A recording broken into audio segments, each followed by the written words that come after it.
Agora nós vamos passar a palavra aí ao nosso amigo vereador Rodrigo Paixão.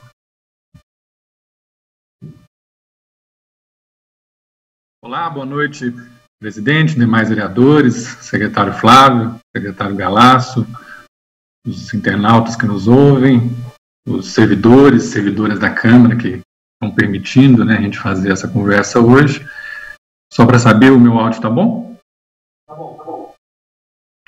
Então, eu quero fazer duas questões mais gerais e depois algumas poucas específicas. As gerais vai tanto para o Flávio quanto para o Galasso.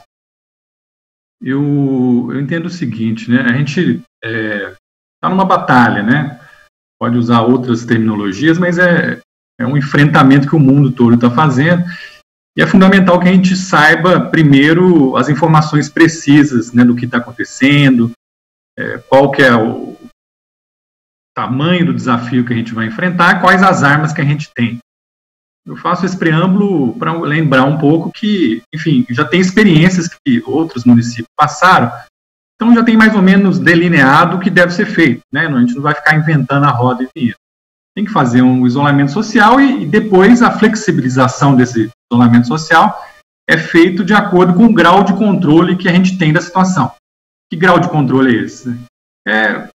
Recursos humanos, recursos materiais, exames sendo feitos, testes sendo feitos, a proteção da população com máscara, proteção nos equipamentos de proteção individual com os servidores que estão na linha de frente, e fundamentalmente entender se a gente está na curva de descida, ou seja, se já está mais ou menos controlada a situação.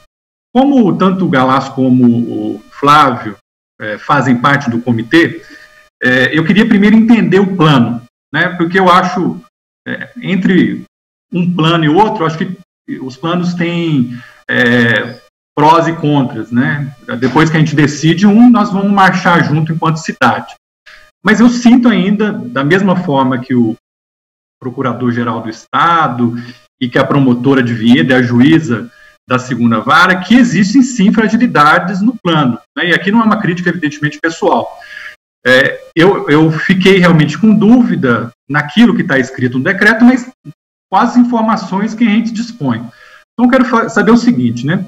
Vocês que estão no comitê, que o comitê, na verdade, é um comitê governamental, ele não é um comitê da cidade. Como Jundiaí, outros municípios, chamaram, eu sei que é uma opção do governo, respeito, né? Mas tudo tem pró e contra. Não é um comitê que tem especialistas, não tem ali trabalhadores, não tem ali empresários, nós não temos outras pessoas da cidade participando, né? Não sei se isso ajuda ou atrapalha, é o governo que pode dizer. Então, assim, eu quero entender por que vocês sentiram que estava no momento de fazer a abertura, né? Por que vocês discordam da representação do Ministério Público, da representação do Procurador-Geral e da decisão da juíza de Vinhedo. Então, por que o governo discorda e por que o governo queria abrir nesse momento, né? Ou seja, qual que é a sensibilidade que vocês têm do momento, né? A vereadora Ana começou bem colocando a questão da gente saber o farol, né, o radar. Isso que me preocupa muito, Edu e Flávio, né? Que momento nós estamos dessa epidemia, afinal de contas, né? Porque se a gente usar os critérios, por exemplo, da USP, da Universidade Federal da Bahia, de outros, né, e multiplicar por 10 ou por 15, a gente teria 290 a 435 casos em Vinhedo. Isso seria uma metodologia. Uma outra metodologia a ser adotada seria aquela que o município de São José dos Campos, que é muito maior do que o nosso, tem quase 800 mil habitantes, mas eles adotaram a seguinte metodologia. Eles fizeram pesquisas com habitantes da cidade, por bairro, fizeram uma estratificação e verificaram que, por amostragem, 3% da população estava contaminada. Se o município de São José dos Campos estiver com a razão, e Vinhedo também, eventualmente, também estiver nesse padrão, nós teríamos aqui na cidade mais ou menos 2.400 pessoas contaminadas. Por que eu estou fazendo esse preâmbulo? Para saber justamente a razão de vocês acharem que esse é o momento e entender o plano que vocês tinham. Então, essa é a primeira pergunta central para os dois secretários, que fazem parte do comitê. Segundo, qual que é o papel do SUAS, né, da assistência social e do SUS nessa pandemia, nesse momento, né, como que esses dois serviços fundamentais estão se integrando, né, qual é o grau de integração, ou seja, está conversando com a população, está conseguindo falar sobre a importância das máscaras, está conseguindo detectar, por exemplo, o aumento da saúde mental nas famílias, está conseguindo detectar, por exemplo, hoje eu conversei com membros do Conselho Tutelar, aumentou sensivelmente em Vinhedo, como aumentou no Brasil, pedofilia, violência sexual, violência de maridos contra mulheres, violência contra a mulher, aumento de alcoolismo, etc. Né? Então, evidentemente, porque alguns serviços não estão funcionando e também porque o convívio familiar aumentou e os problemas aumentaram. Então, dois eixos. Por que abrir agora? Gostaria que vocês convencessem a cidade disso, né? De entender isso, e não vai aqui nenhuma pergunta, não é de forma alguma uma pergunta irônica, né? Não entendo assim, é uma pergunta para entender o plano do governo. E como o SUS e o SUAS estão integrados nesse momento, e qual é o plano desses dois serviços, né, desses dois sistemas, para um eventual pico.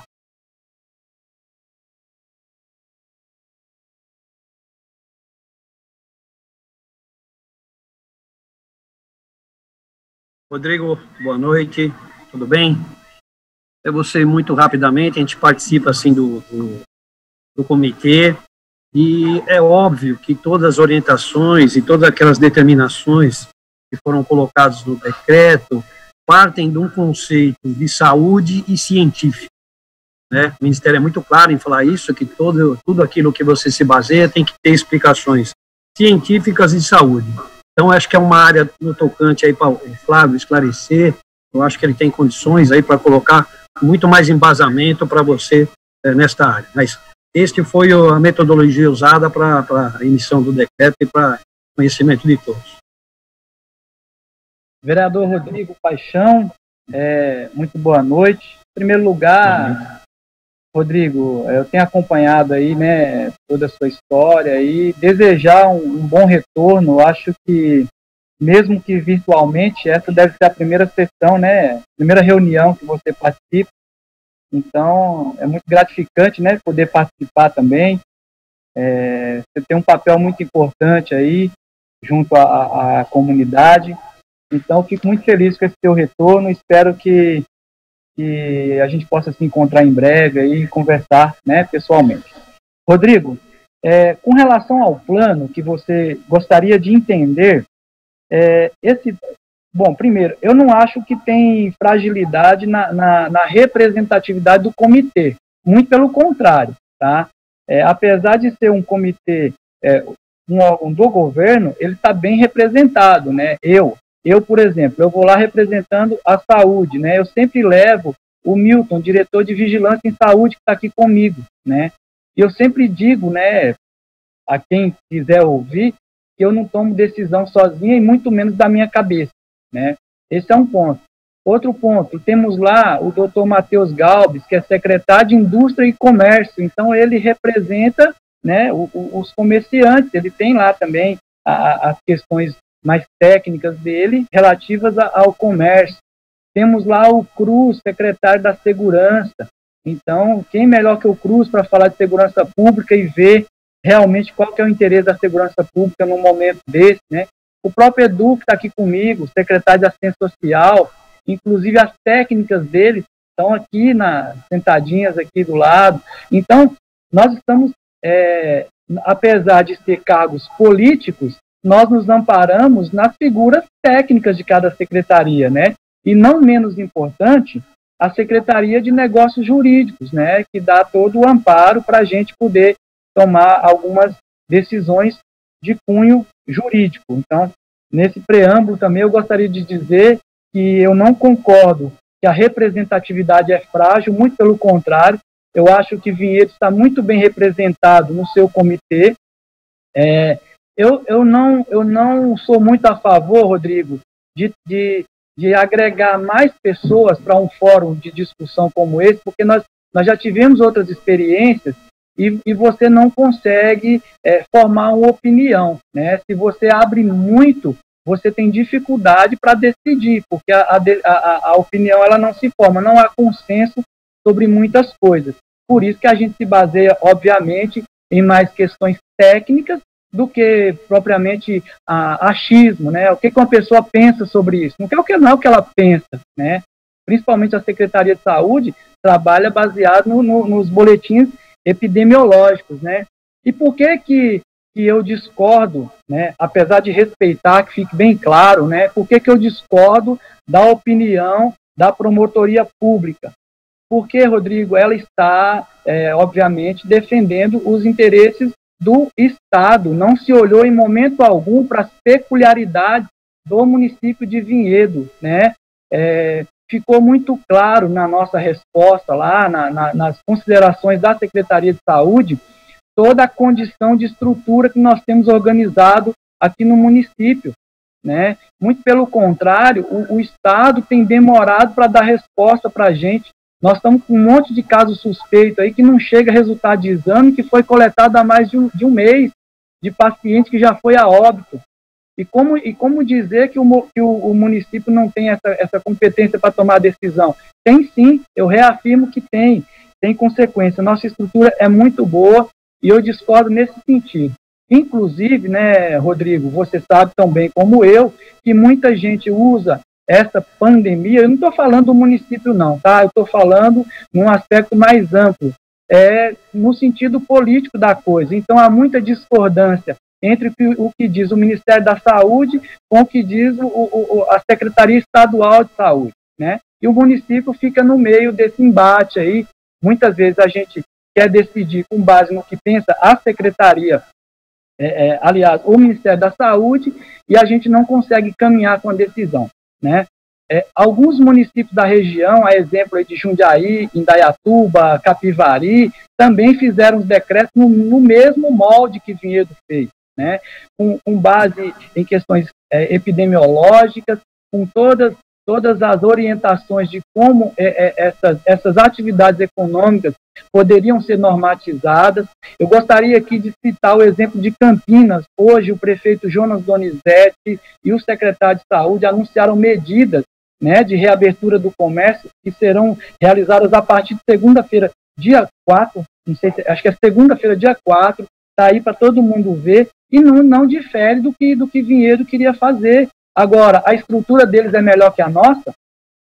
Né? A estrutura de Campinas é melhor que a nossa? Em que sentido? Eu gostaria de ver essa resposta de maneira proporcional. Eu não acredito que seja, né? A gente acompanha e eu não acredito que seja. Tá? Com relação aos testes, que as pessoas têm perguntado, mas Vinhedo não está fazendo teste. Nós recebemos os testes, conforme eu havia falado, né, que os testes chegariam, e existem protocolos para se fazer os testes. Eu gostaria, Rodrigo, até de aproveitar um pouquinho dessa sua pergunta, e já que eu entrei no assunto de teste, para dizer que não há nenhum consenso global para a utilização do teste. A estratégia que tem que ser utilizada é para definir a população específica. Então, há pessoas que defendem que tem que testar todo mundo, e nós temos documentos técnicos que determinam especificamente qual grupo deve ser testado e por que deve ser testado, né? Mais uma informação importante, está aqui comigo, ó, boletim número 12, tá? E nele está falando o quê? A Organização Mundial de Saúde, a OMS, ela não considera, ela não valida teste rápido para diagnóstico em nenhum serviço, em nenhum laboratório, seja público ou privado. É meramente para fins estatísticos. Então, tem muita coisa ainda que vai ser discutida com relação a isso. Tem município aí usando o teste para poder justificar a abertura de comércio. Não é essa a finalidade. Então, apesar das informações chegarem a todo momento, Brasília está fazendo drive-thru de teste, né? A pessoa que vê a matéria, que vê a Rede Globo mostrar o carro encostando e a pessoa coletando um suave ali, está vendo só um recorte. Ali só faz quem está com febre, tem um bombeiro lá atrás já conversando com essa pessoa. Muita gente volta da fila sem fazer o teste. Então tem muita coisa ainda para ser desmistificada em tudo isso. Eu acredito sim, eu defendo que Vinhedo tem feito um trabalho digno, né, diante dessa pandemia. Se nós não temos casos aqui exorbitantes, é fruto de um trabalho que a gente tem construído aí. Não é uma tarefa fácil, não é para poucas mãos, não é para qualquer pessoa. Tem que ter muita união e tem que deixar de lado questões políticas, né, e trabalhar seriamente para proteger a vida. E eu falo proteger a vida, já terminando a resposta, quando você pergunta o papel do SUS, né? O papel do SUS é justamente proteger a vida. E o SUS, ele teve, né, em toda a sua trajetória de construção, as suas diretrizes, né, que são defendidas aí pelas pessoas que são de carreira, que são da área, que é a universalidade, a equidade, o controle social. E esse é o diferencial do Brasil em relação a outros países que não têm um sistema público de saúde, né? Onde que no Brasil você atende uma pessoa no SUS e quer saber quanto ela ganha por mês? Não existe isso. O paciente que é atendido em qualquer porta de entrada, ele é atendido pelo que ele é, pelo que ele representa naquele momento, né? Você vai num país aí capitalista, né? Eu vou citar aqui os Estados Unidos, se você não tiver dinheiro, você não se trata, né? Então, eu gostaria de deixar registrado, eu faço essa defesa do SUS. Nós temos problemas, como qualquer lugar do mundo tem, né? Mas também temos muitas coisas boas que precisam ser valorizadas. E eu, Rodrigo, você me conhece, eu vou defender até o fim, tá? Porque eu abracei essa causa, né? E eu vou ficar nessa defesa do SUS, do sistema público, com suas deficiências, e que eu vou trabalhar para melhorar, com certeza. Rodrigo, vou aproveitar o gancho do que o Flávio já falou. Você perguntou do papel do SUS e do SUS. Como eu já falei para os outros vereadores, a Secretaria de Assistência Social continua trabalhando, os seus serviços estão trabalhando. Estamos com atendimento a pessoas em situação de rua, estamos com CREAS aberto atendendo a população e temos uma interlocução com o SUS e o SUS muito forte. E nesse momento da pandemia foi ampliada. Nós mantemos isso de maneira articulada e continuada, né?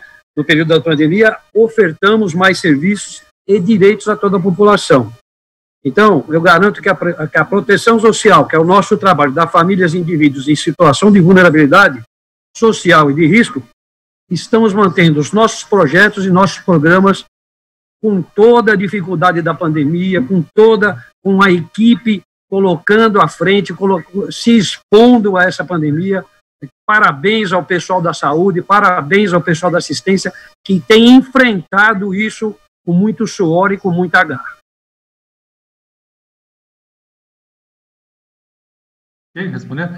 Então, eu vou até fazer uma solicitação até para o presidente institucionalmente e para os secretários também institucionalmente, já que é uma reunião pública e qualquer ação que os vereadores forem tomar, seja política, para fazer um projeto, etc., a gente vai tomar as respostas aqui como respostas oficiais, né? Poderia ser um ofício, poderia ser um e-mail, é uma reunião pública e eu estou tomando as respostas como oficiais. Então eu vou insistir, mas não quero que vocês respondam agora.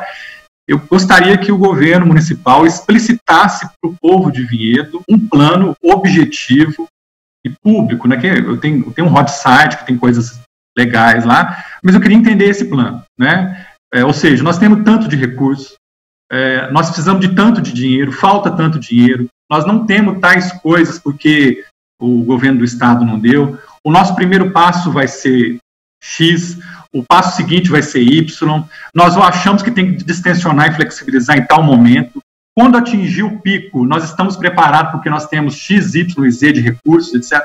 Enfim, eu insisto sobre a importância disso, insisto sobre a importância de não falar conceitualmente sobre SUS e SUAS. Eu quero entender como que as UBSs e o CRAS, etc., a rede de serviços está integrada para responder a questões pontuais, específicas que estão acontecendo nesse momento. Eu dei alguns exemplos. Aumento de problema de saúde mental, pedofilia, violência doméstica, pessoas que estão com fome e eventualmente não atendem a esses critérios que estão colocados nesse momento. Então, enfim, também gostaria que tivesse um campo lá no site do governo que tivesse explicitado isso. Flávio, realmente não tem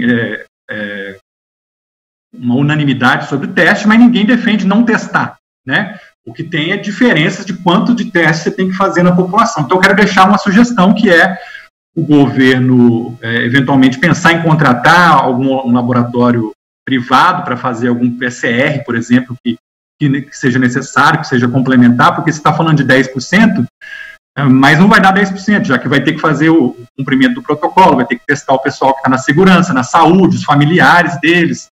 Então, alguns municípios estão fazendo isso, eu quero deixar isso como uma possibilidade para vocês pensarem, porque eu acho que é fundamental, talvez até fazer esse modelo que eu comentei de São José dos Campos.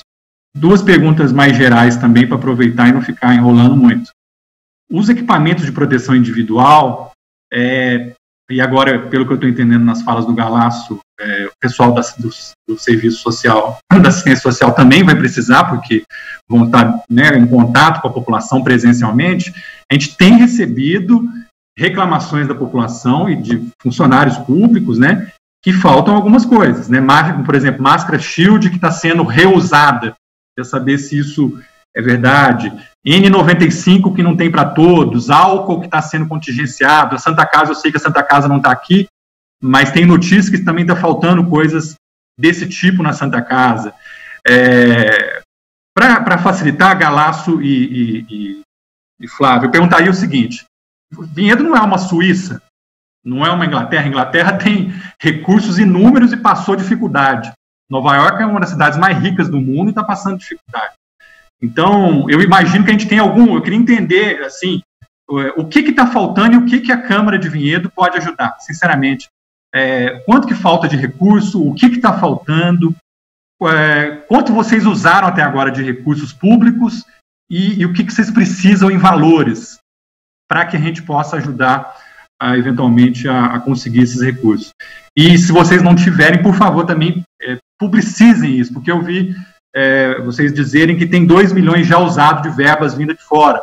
A Câmara passou 500 mil ano passado para fazer lá a reconstrução do pronto-socorro na Santa Casa. Agora a Câmara passou mais 300 e poucos mil. Então eu quero entender, olha, nós temos tanto de recursos, esse recurso é suficiente ou não é, né? E os funcionários que estão na linha de frente têm ou não recurso, têm ou não EPIs, falta EPIs, o que a gente pode ajudar? Pergunta para os dois secretários. Rodrigo, primeiramente sobre a Face Shield, né, que é aquele protetor facial, eu devo dizer aqui que ele não é descartável, tá? Então, quem está trazendo essa informação precisa primeiramente se inteirar do assunto e saber que é uma máscara feita de um material que pode sim ser desinfectada e reutilizada. É que está passando de um funcionário para outro. Ele está deixando de ser EPI e está passando de um para o outro. Isso que me fala. Ô, Rodrigo, nós temos se alguém está fazendo isso, está fazendo de maneira incorreta, tá? Precisa ser reorientado. Nós recebemos doações, nós temos mais de 500 face shield no município. Eu tenho na linha de frente aproximadamente 280, 300 profissionais. Dá muito bem para cada um pegar a sua e ficar com ela. Então, não tem essa conversa. Se passar para outro, está fazendo errado e precisa rever a sua atuação enquanto profissional de saúde, tá? Com relação à quantidade de máscaras, eu falei aqui no começo, são 9.300 PFF2, que é muito melhor do que a máscara cirúrgica. E se você utilizar a Face Shield sobre ela pode ser, inclusive, reutilizada. Então, não tem falta do EPI. Eu acho, sim, que a gente pode, depois, como você falou em outro momento, publicizar essa dimensão do plano aí, com todas as etapas que a gente tinha pensado em fazer, né? Nós tínhamos desenhado algumas etapas a cada 14 dias, que é o período, né, a história natural dessa doença, ela dura em torno de 14 dias, então o plano estava construído nessa formatação.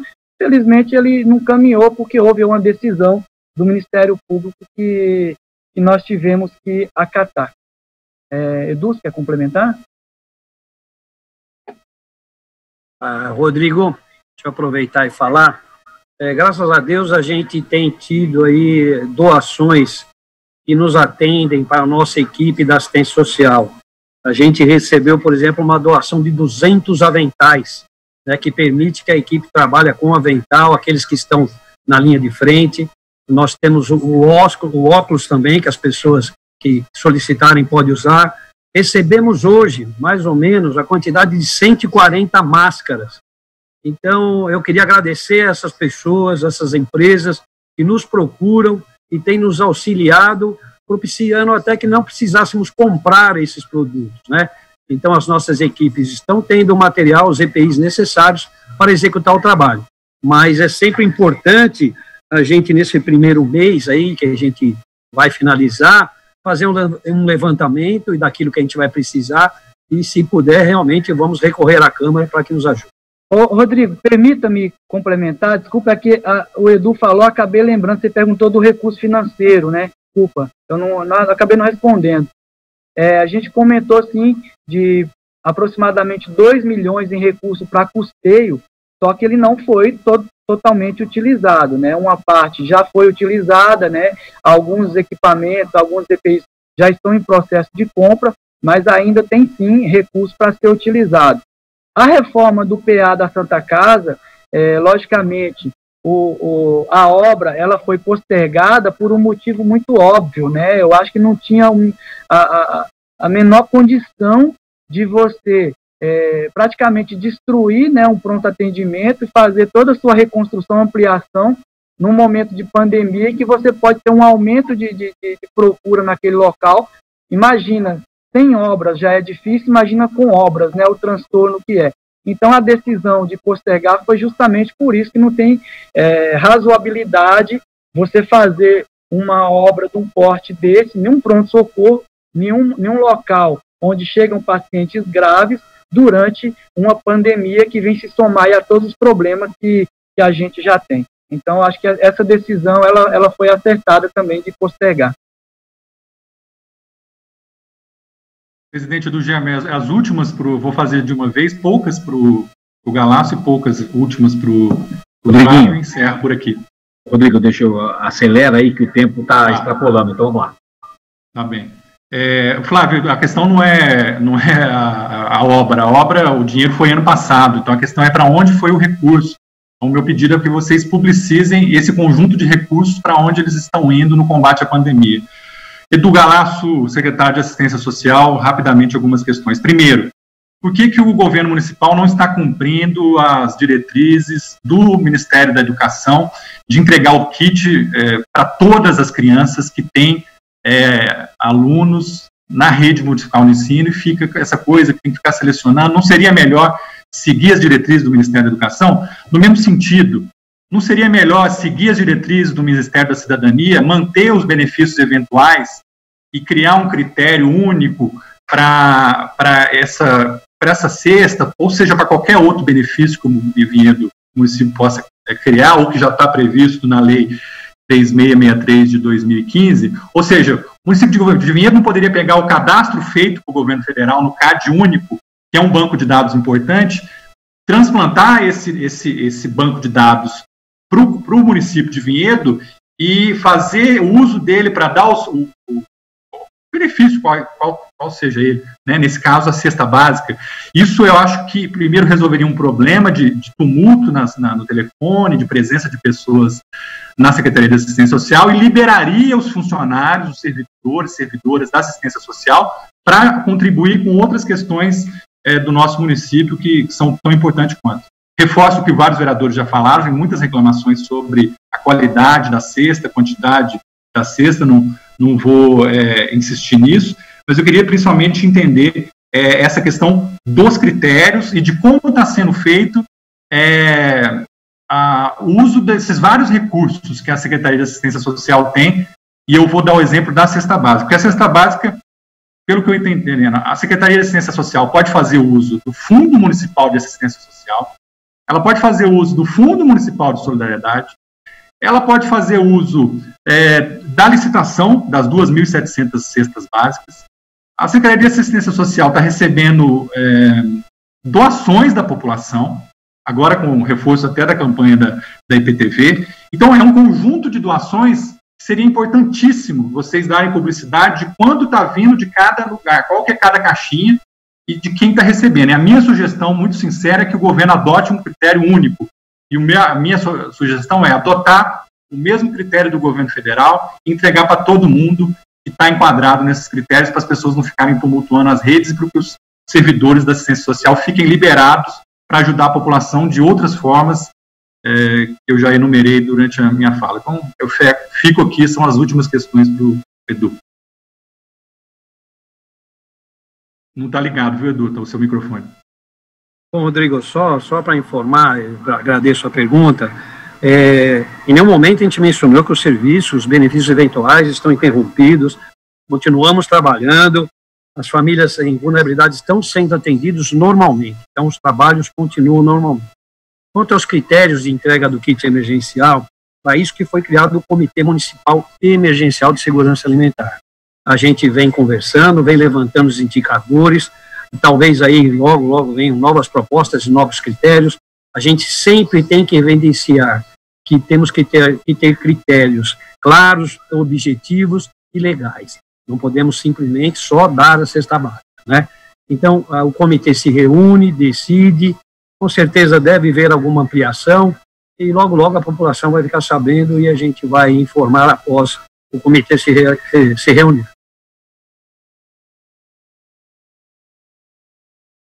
Tá bem, então minhas últimas para o Flávio, fica aí minha sugestão, que não está por escrito, mas está formalizada virtualmente essa ideia para o governo de Vinhedo. Rodrigo, finalizando também aqui, né? Flávio, deixa eu só enumerar algumas questões, pode? Seu microfone está desligado também. O meu? Desculpa. Tá ouvindo?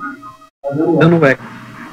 Tá, mas deve ter alguém com o microfone aberto, então. Estou sugerindo só enumerar algumas questões rápidas. Lógico, aí o que você puder responder, eu agradeço. O que não, você puder depois disponibilizar publicamente. Pode ser? Até para a gente atender o presidente aí e não ficar falando muita coisa. Primeiro, discordo da questão de que a população não teria cultura para... não estou tentando traduzir aqui. Seria difícil fazer um uso geral das máscaras para a população. Mas eu acho que a gente tem que começar isso gradualmente, por isso que eu apresentei o projeto de lei. E o projeto de lei, na verdade, é porque o governo não fez o decreto. Se o governo fizer o decreto, eu retiro o projeto. Eu acho que o governo tem que fazer um decreto para os locais de aglomeração primeiramente. Acho que já seria uma grande coisa, porque isso ajudaria o próprio comércio, as indústrias a ter uma cultura local nos espaços de aglomeração e nos espaços públicos, a prefeitura quem tem que dar. No governo do Estado de São Paulo, os espaços que são do governo, eles têm que dar. Então, discordando, pontuando e insistindo que vocês deveriam fazer isso por decreto. A segunda questão que eu gostaria de colocar diz respeito ao sistema de urgência e emergência no pico. Eu fiz aquela pergunta anterior, acabou que passou. Pode ter um momento, a prefeitura apresentou lá, por exemplo, que se a gente ficar com 10% da população contaminada, a gente vai precisar de 400 UTI, vai ser o caos, certo? Mas não é só isso, né? Além da UTI dos respiradores, nós precisamos de funcionários bem treinados, precisamos, por exemplo, do serviço de urgência e emergência funcionando. Então, eu quero saber como o sistema hospitalar e o serviço de urgência e emergência está preparado para um eventual momento de pico. Então, para traduzir, se aconteceu o que aconteceu em Guayaquil, se aconteceu o que aconteceu no norte da Itália, na Espanha, o que a gente viu acontecer em Vinhedo, nós estamos preparados? Ou seja, se as ambulâncias precisarem ir até as casas, as residências, atender pessoas que estão com insuficiência respiratória grave, que podem transitar rapidamente, está prestando atenção, Flávio? Está acompanhando? Estou acompanhando, é que eu estou anotando.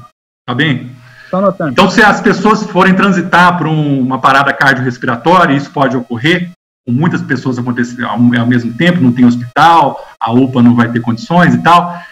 As nossas ambulâncias estão preparadas para isso? Tem respirador móvel, tem aparelhos móveis, dá para entubar a pessoa e levar até o hospital? Como que é o caminho disso, né?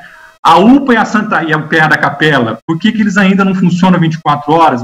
Como deveria e como poderia funcionar, ou seja, com laboratório, com raio-x funcionando, com mais médicos. No momento de pico, eles vão funcionar com salas de emergência. Então, para entender esse serviço de urgência e emergência num eventual momento de pico. Isso, né? São muitas coisas, mas eu vou tentar não te deixar sem resposta, tá vendo, Leco? Ele está com o microfone aberto. Eu vou tentar, Rodrigo, discorrer rapidamente, eu não vou te deixar sem resposta, logicamente, mas algumas perguntas aqui a gente precisa fazer com mais detalhamento. Então, a questão do uso de máscaras, né, a questão da cultura para utilizar, eu acho que é uma questão de opinião, né, a minha opinião é realmente essa que eu explanei aqui. Muitas autoridades, muitas pessoas que têm discernimento, que têm um grau de conhecimento mais elevado, usam incorretamente, por mais que a gente explique, a gente verifica aí no dia a dia pessoas que têm discernimento utilizando de maneira incorreta. Então não dá para exigir que alguém com menos conhecimento, com menos discernimento, consiga fazê-lo corretamente. Com relação à urgência e emergência, nós estamos fazendo os treinamentos que são possíveis fazer, né? Inclusive eu acabei de receber aqui da minha diretora de assistência, que já tem mais programado para essa semana. Eu devo afirmar aqui, Rodrigo, que ninguém está preparado para um aumento exponencial de casos. Nenhuma parte do mundo está preparada. Você é bem informado, você sabe disso que está acontecendo aí fora. Tivemos algumas tragédias, como no Equador, por exemplo, né? Você citou aí Guayaquil, se não me engano, que pessoas foram retiradas os corpos de casa porque não tinha para onde ir, né? Felizmente essa não é a nossa realidade aqui, mas ninguém está preparado, por mais potente que seja o país, por mais que tenha investido os recursos aí.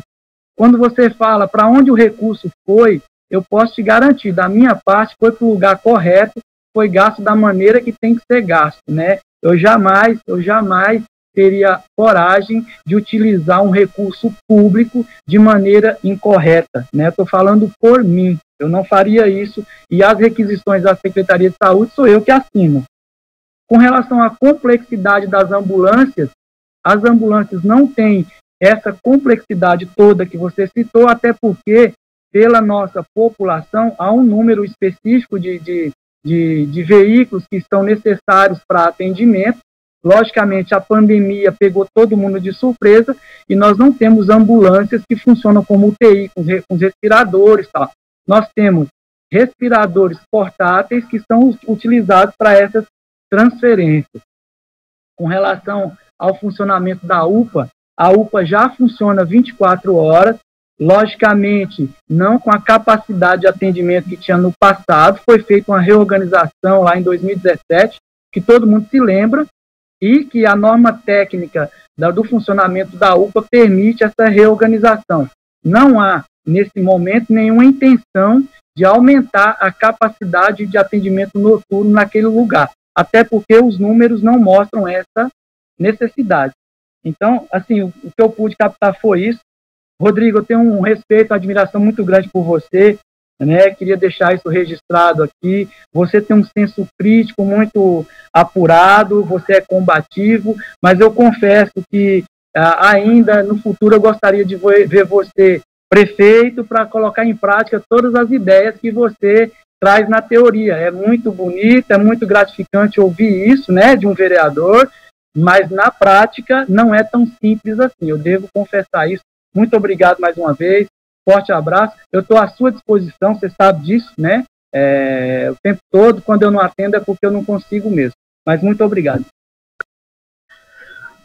Então tá bom, gente. Rodrigo, obrigado por enquanto. Eu vou